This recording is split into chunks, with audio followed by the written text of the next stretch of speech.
Hai Tribuners, senang sekali saya Injilita Karur saat ini berjumpa dalam program Tribun Female.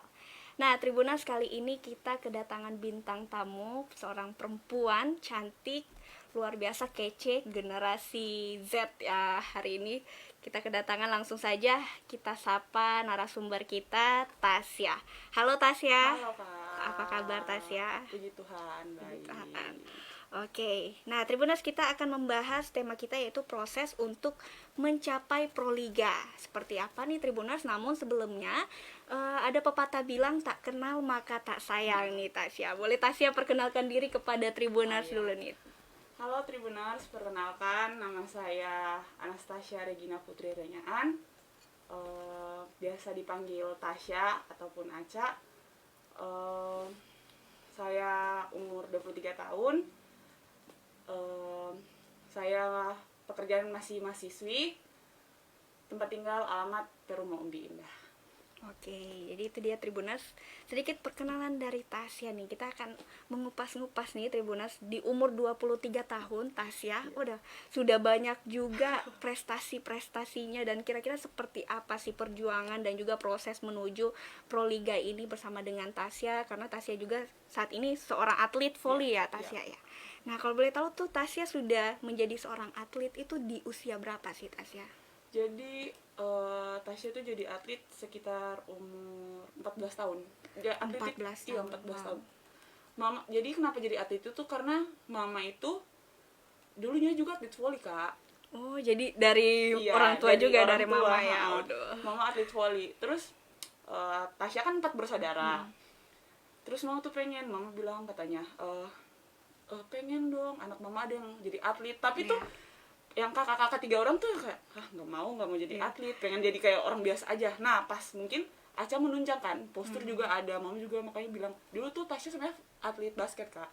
Okay. Cuma SMP mama pernah bilang, kalau kamu basket mama nggak biayain gitu, kayak ngancam kan, Kak. Terus anak SMP mikir, lah mau jadi apa anak SMP terus nggak dibayain orang tua. Jadi situ kayak cobalah voli, sampai akhirnya coba voli kelas 2 SMP, oh ternyata voli begini, Kak. Jadi keterusan sampai akhirnya betul nah, kalau orang ikut kata orang tua mau pasti ada yang terbaik dan for the anak itu, Kak. Jadi kita rasain sampai sekarang kalau dia dengar.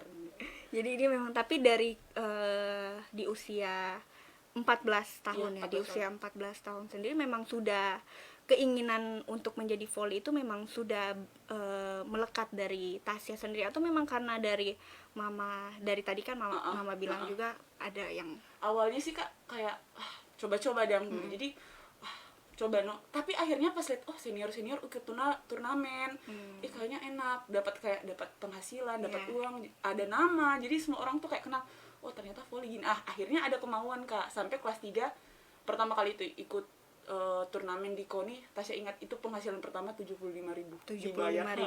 Itu di umur berapa itu Tasya? Umur 15 tahun. 15 tahun. 75.000, Tapi Kak. 75. Iya, 75.000 udah lumayan ya. Iya, waktu Kak, itu. penghasilan sendiri mau dapat di mana 75.000 itu dong. Itu jadi serasa begini dong, dapat duit dari hobi yang dibayar. Begitu, Kak. Jadi dari situ mulai pelan-pelan mendalami sampai akhirnya ternyata main voli enak. Ada DP manfaat. Terus boleh menunjang, kan tidak semua orang bisa voli apa sih voli ini begitu dong. Sampai akhirnya ternyata voli itu begini, dia mainnya harus apik, talent, paling utama ya itu, Kak, mental. Kalau orang biar mau bagus bagaimana, tapi kalau mental tidak bagus, kuat ya, nggak bakalan bisa itu sih. Oke. Wah, menarik ya Tribuners. Jadi itu dari kisahnya Tasya menjadi seorang atlet itu di usia 14 tahun. Nah, kira-kira dari atlet itu kesusahannya menjadi seorang atlet itu seperti apa sih kalau Tasya? Padahal dari 14 tahun nih, sudah dari 14 tahun. Bahkan sampai sekarang di usia 23 tahun. Jadi kalau kesusahan sih paling, Kak, rasa malas mau lawan. Paling utama itu malas. Kalau apalagi kan latihan itu capek. Terus jenuh latihan itu terus kayak passing, blok, harus servis bagaimana, terus itu terus harus mendalami dalam satu, Kak. Kalau misalnya latihan, hari ini capek, hari ini bola, besok fisik, so capek tuh badan besok fisik, jadi malas. Di satu sisi kayak lihat senior bagus, kenapa ndak bisa, dan itu Kak tantangan. Terus yang kedua pasti teman-teman, ya lawan lah kak, bersaing pasti, kenapa kan dia begini, kenapa kan dia begitu, tapi di sisi lain kayak ada orang meremehkan, tapi kan orang pasti oh tunggu Jo, kayak mau saya tunjung tapi lewat prestasi, bukan mau baku ambil mulu percuma atau kak sia-sia, jadi lebih baik orang saya tunjung yang prestasi. Itu sih kak menurut kita yang kesulitan, yang hal-hal yang beberapa yang itu kesadaran rasa jenuhnya Tasya itu ketika di usia 14 tahun atau nanti sudah sadar ketika sudah mulai dewasa remaja? Pas jenuh itu sih kak pas kelas 2 SMA jenuh. Kelas 2 soalnya SMA. Di situ Aca pernah sempat cedera ankle. Itu kak sampai berhenti hampir 6 bulan berhenti main volley, karena sakit, nggak pernah rasa ankle. Pas ankle di kaki di kaki langsung rasa aduh sakit sekali, sampai di situ nggak main volley, nggak sentuh bola, tapi situ kayak cuma mau sampai sini, sampai berat badan Tasya sampai naik kak. Situ dari Tasya berat dari waktu itu kan Tasya tinggi dari 65 sampai naik 72 itu sampai kayak harus bagaimana kak, maksudnya so percuma, tapi di sisi lain kayak kenapa mau berhenti, masih panjang gitu kak, masih panjang. Jadi ada diri sendiri yang memang harus bisa gitu, jangan lawan rasa malas, rasa jenuh, sampai akhirnya boleh mau lewatkan itu no kak, DP masa-masa ya pasang surut dang, mau bilang dang di 6 bulan itu ya. Akhirnya Tasya bisa lagi lewati masa-masa itu. Nah itu kan Tasya sendiri tingginya waktu itu berapa sih kira-kira kalau persyaratan menjadi seorang pemain volley itu tingginya berapa? Kalau menjadi atlet volley ya ada DP posisi-posisi dan kayak kalau kita kan quicker spesialis dan istilahnya. Kita spesialis ya minimal quicker itu kalau cewek 170 ke atas lah. Soalnya kan dia karena dia posisi itu tuh blok dengan bola-bola cepat. Kalau kita P tinggi waktu masih kelas 2 SMA itu masih sekitar 171 kak.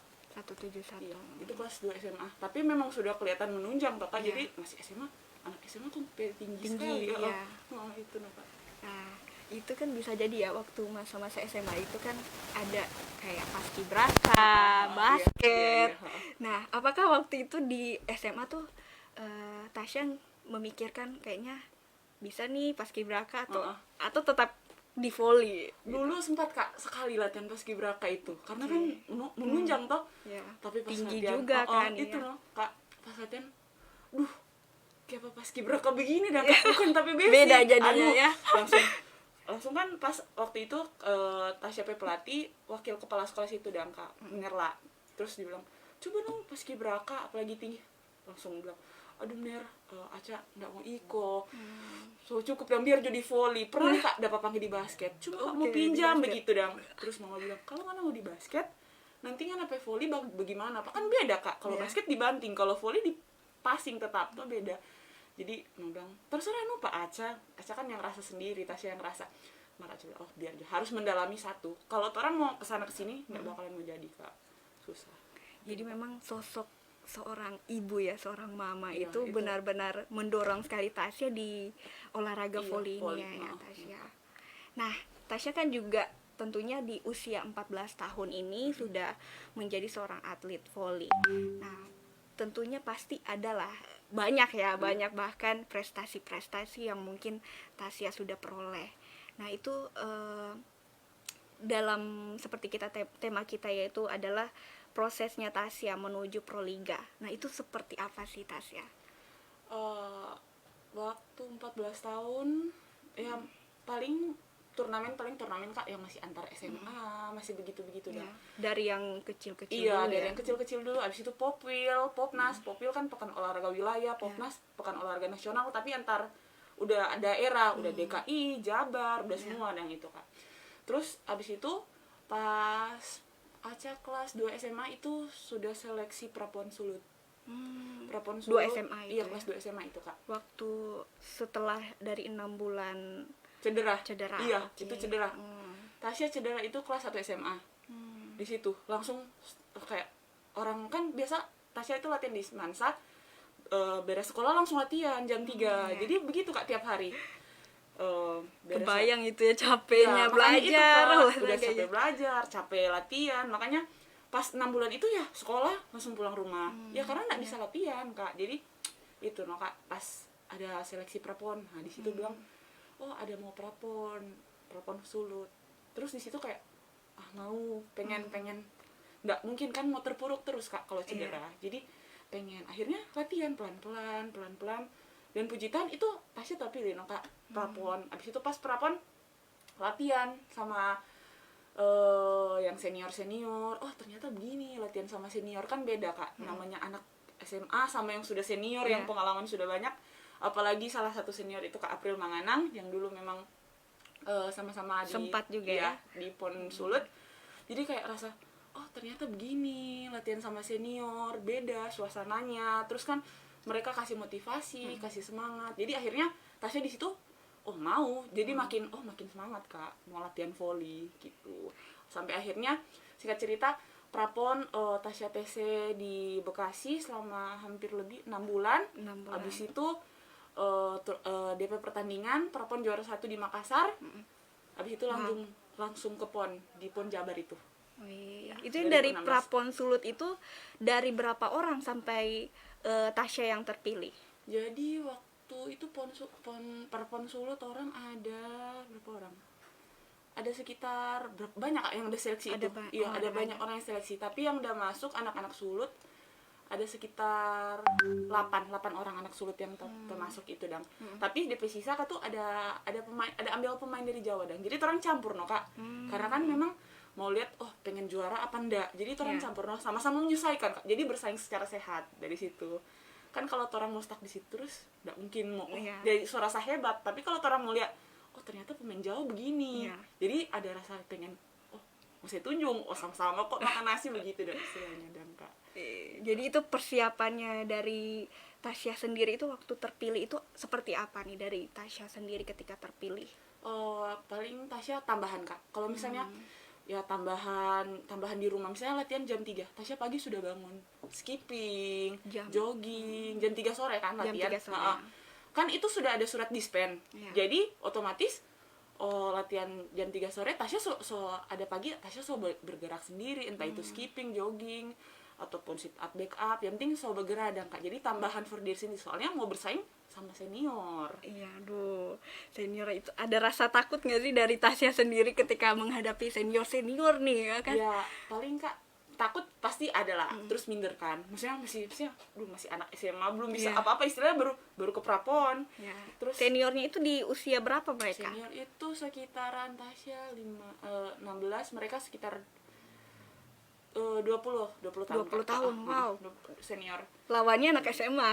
Iya, makanya jadi ada juga teman-teman seumuran Tasya, tapi kan pikir pengen saya tunjukin toh kak, bagaimana kalau harus bisa tunjukin ke senior, apalagi ada anak-anak Jawa. Jadi di sisi lain harus lebih semangat kak, itu sih Tasya. Oke, jadi itu di usia Tasya yang waktu itu menginjak kelas 2 SMA. Dan lawannya seperti itu ya, persiapannya juga harus matang tentunya, olahraga ya Tasya ya, makan biasanya kalau makan tuh makan apa sih Tasya persiapan untuk menambah gizi tuh kan, kalau olahraga begitu kan harus apa ya? Iya, harus seimbang toh kak. Jadi kalau paling makan ya paling utama tuh kak, makan itu teratur, nggak harus banyak tapi yang teratur. Jadi saya sarapan harus jam 8 pas begitu. Habis itu jam 10 itu ngemil, entah itu ngemil buah, tapi yang sehat-sehat kayak serat, protein, karbo itu harus sesuai no kak.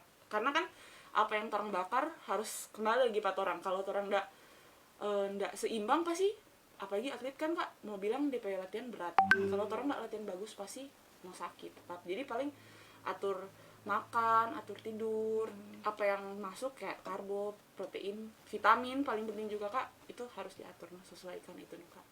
Wah, itu ketika mengikuti Proliga itu di tahun-tahun berapa saja itu Tasya? Tasya ikut Proliga pas 2018. Itu pertama Jakarta Electric PLN. Habis itu 2019 sama 2020 PGN Popsivo Polwan. 2021 kan udah ada event Proliga soalnya lagi corona itu kak. Terus yang pas baru sekarang ikut Proliga Jakarta Pertamina Fast Run. Baru yang baru kemarin itu yang bulan Maret ya. Itu dapat juara atau gimana? Itu final four, juara 4 Kak. Juara 4. Iya, juara 4. Udah lumayan ya Tasya, Iya. apalagi Tasya juga sudah bisa ikut Proliga juga. Itu perasaan dari Tasya sendiri ketika mengikuti Proliga itu seperti apa Tasya? Ya otomatis tuh senang Kak, terus bangga sama diri sendiri bisa Iya. lewati masa-masa yang mau bilang masa sulit. Terus kan Tasya memang latihan volley itu di Bandung, Di Kak. Bandung. Ya, Tasya Oh jadi ini Tasya sementara lagi latihan di Bandung juga. masih di Bandung. Cuma karena memang beres Proliga, Tasya lagi ada libur, jadi pelatih bilang terus kan mereka di sana juga lagi pada merayakan Lebaran. Jadi ya sudah beres Proliga silakan bebas. Tapi tanggal 9 harus balik ke mes. Harus kembali lagi ke mes. Jadi Tasya punya pelatih bilang, nggak apa-apa, itu kayak pulang. Terus kan Tasya memang bilang jarang pulang Kak ke Manado, jarang banget pulang. Mama tuh selalu bilang, adik kapan pulang. Cuma kan Tasya di sana Tasya di sana tuh latihan kuliah cuma begitu terus. Jadi mama tanya, dek kapan pulang? Mama kangen, mama sabar nih, Tasya di sini latihan. Mama di saya banyak berdoa for Aca. Tasya bilang begitu supaya Aca bisa kasih yang terbaik. Ya puji Tuhan itu Kak, hasil dari 6 tahun Kak. Iya. 6 tahun Tasya di Bandung bisa ikut Proliga gitu Kak. Nah, apa itu juga jadi kompetisi yang paling berkesan untuk Aca sendiri? Iya Kak. Proliga ya. Proliga itu kalau mau bilang event paling besar di Indonesia. Iya. Soalnya di situ harus pakai pemain asing, dan pemain asing itu harus ya yang bagus lah Kak. Soalnya di situ Proliga tempat cari apa yang mau bilang popularitas, mau cari mental, cari jam terbang, apalagi mau lawan ini pemain Iya. dunia Kak, ada pemain asing. Jadi di situ kayak terus ada penghasilan yang Iya. memang mau bilang wah cukup Luar menggiurkan biasa kalau di ya. situ Kak. Iya. Jadi memang sudah terjamin ya Iya, Tasya di ya. situ. Dan fasilitasnya seperti apa? Apakah juga bisa seimbang juga dengan sehari-hari, apalagi Tasya kan sementara kuliah ya. Iya. Nah, itu bagaimana itu Tasya? Kalau fasilitas Kak di sana dijamin Kak. Di sana itu kalau Proliga Tasya tuh cuma tahu latihan, makan, istirahat. Cuma tahu itu. Dengan apa yang misalnya dorang kasih yang terbaik, orang harus kasih juga yang terbaik for dorang. Begitu Kak. Terus di sana itu Tasya kan waktu sebenarnya Proliga ini Kak cuma baru tahun sekarang itu nyanda putar Indonesia.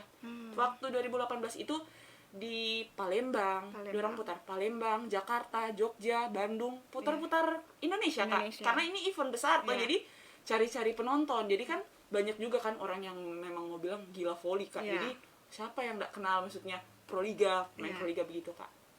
Jadi di sisi lain baru abis itu fasilitas yang kayak kemarin Tasya ikut Proliga ini, Tasya itu 3 bulan Kak di hotel. Hotel Haris ya di Bogor. Itu eventnya bikin di Sentul Bogor. 3 bulan. Di situ 3 bulan di hotel, semuanya fasilitas ditanggung, nggak ada apapun. Ada mobil pribadi, silakan kalau mau keluar ada bus. Iya, jadi mau kemana-mana silakan keluar. Terus kalau misalnya lagi sakit, mau suntik vitamin, obat-obatan semua dijamin.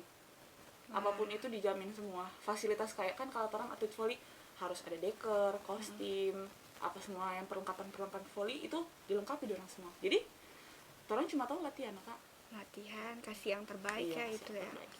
Nah, itu memang dari Tasya sendiri yang dari Manado itu, apakah ada beberapa lain dari teman-teman Manado atau hanya Tasya? Anak Manado waktu itu kan sempat ada Kak April kan Kak, tapi kan Kak April memang sudah menunjukkan jati diri yang sebenarnya. Kalau yang tahun kemarin cuma Tasya sama ada satu cowok Jason Kilanta. Itu satu tim lah ya, tapi dia Tim. Jakarta Pertamax. Kalau Tasya kan dia punya wanita, jadi Jakarta Pertamina Fastron, tapi satu tim sama-sama lagi orang Manado. Jadi cuma orang dua yang orang Manado di situ dan Kak, dari ikut Proliga. Luar biasa ya Tasya woy. Jadi sudah sekitar 14 tahun ya Tasya sudah menjadi seorang atlet, bahkan sekarang sudah beberapa kali juga mengikuti Proliga. Proliga, dan bahkan sampai saat ini juga Tasya membawa ya sudah terkenal juga lah ya nama, sudah ada nama nih Tasya ya di volley. Nah, itu Tasya juga tadi bilang sementara juga kuliah ya kan, Iya. kuliah dan juga voli. Itu bagaimana caranya Tasya mengatur waktu antara olahraga antara voli dengan kuliah? Pasti kan itu agak ini ya, ribet ya, apalagi iya. sudah sementara susun Skripsi. skripsi. Nah, itu bagaimana itu, Duh? Jadi paling kan Tasya punya pelatih bilang, oh nggak mau tahu dong, Ya. mau kalian skripsi, mau kalian kuliah, tapi yang jelas itu kalian harus latihan. Jadi istilahnya bayar harga. Nah, jadi pintar-pintarnya tuh orang, misalnya latihan itu jam 3 pagi itu harus ke kampus, Kak. Oke. Habis itu kampus, habis itu misalnya izin mau terlambat latihan, mau sampai jam berapa, kan latihan jam 3 sampai jam gini. Oh iya ini lagi ada kelas tambahan kayak Iya, gitu. belum Ini juga tugas. iya belum tugas. Terus aku bilang sudah cepat pulang kayak gitu kan, kalian di sini juga latihan, jadi harus pintar-pintar bagi waktu, Kak. Jadi apalagi Tasya di Bandung kan tinggal di Ciparai, jauh, Kak. Harus ke kota itu Tasya ke kampus lumayan jauh, ada sekitar 1 jaman lah. Harus naik motor, itu ke motor ataupun mobil, tapi kan kalau orang ya lebih baik naik motor tuh, Kak. Jadi Naik motor, lebih biar bisa, cepet ya. iya. Terus habis itu ya sudah, harus pintar-pintar, harus kalau kayaknya jam latihan harus datang. Aku ya terpaksa, Kak, ya latihan sebelum belum beres tugas, datang latihan, pulang latihan, terus habis itu malam beres latihan saya jam 7 jam 8 mandi, lanjut tugas. Lanjut tugas. Itu setiap hari begitu-begitu terus atau Ya gimana? kalau enggak bilang Pak Temano, Kak, dan bantu nih kalau ada tugas kasih tahu dong nanti. Terus ada di dosen toh, Kak, jadi dosen bisa lihat, oh ada maklumi, dosen ya sudah nggak apa-apa, yang penting nanti kalau ada tugas ini, kalau ada UAS masuk kayak gitu, yang penting kalau ada misalnya daring masuk, yang penting setidaknya ada dong saya tunjuk, Kak. Jadi jangan cuma nilai kayak nilai palsu gitu, Kak. Jadi ada Kak disitunya. Jadi ada dosen yang mengerti, ada yang dosen yang nggak mau tahu, terserah mau apa atau apa. Tetap harus ini ya, seimbang lah ya Iya. sama pendidikan dan juga olahraga voli Iya. sendiri. Nah, kalau dari Tasya sendiri bagaimana sih pandangan Tasya tentang dunia voli di Indonesia? Menurut Tasya dunia voli di Indonesia bagus, Kak, lagi maju. Terus maksudnya sekarang kan lagi lihat bibit-bibit yang masih baru, yang kayak umur 13, 14. Sebenarnya, Kak, kalau orang mau bersaing, mau tunjukkan kalau orang tuh bisa, itu pasti bisa, Kak. Bisa tunjuk. Apa bedanya, maksudnya yang salahnya tuh kalau pikir orang kok Manado nggak bisa bersaing dengan yang orang Jawa, bagi saya gitu kan. Sama sebenarnya, Kak, sama, cuman orang sendiri yang itu, Kak, mental. Orang sendiri yang kenapa kan dorang maksudnya di Jawa kayak gila bagus sekali. Tapi sebenarnya itu semua bisa, tapi kalah mental lebih dulu. Terus kalau dunia voli siapa saja bisa, Kak, Proliga, siapa saja bisa timnas. Tapi bagaimana seimbang dengan kita berdoa paling pertama, kita latihan, kita tunjukkan kalau kita tuh bisa. Jangan mendoktrin diri sendiri tuh kayak dorang bisa, kenapa kan nggak bisa begitu dong, Kak. Jadi